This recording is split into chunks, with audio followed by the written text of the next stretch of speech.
ndogu royal ndogu royal des arènes et des Faya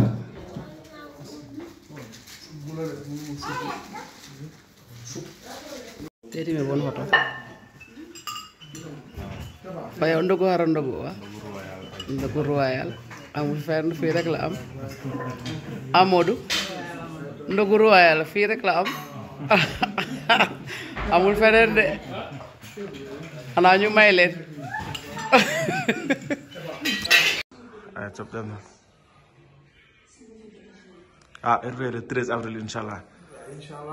ñu ngi fi ak waykat bu mag yi may ñoom suma jigéen suma xarit ñu tëgg bis bu mag nag groupe Jambugum le 13 avril terrain gaal gi inshallah ñu ci woo mbëri waaw gis na sargal moo doon amaa kër gi ñëpp ñu leen di woo 13 avril waaw c'est rendez-vous le 13 avril ah sargal Modou Lo inshallah anu paratel Allah ak groupe Jambugum Jambugum Jambugum waaw ñu koy waaj inshallah le 13 avril terrain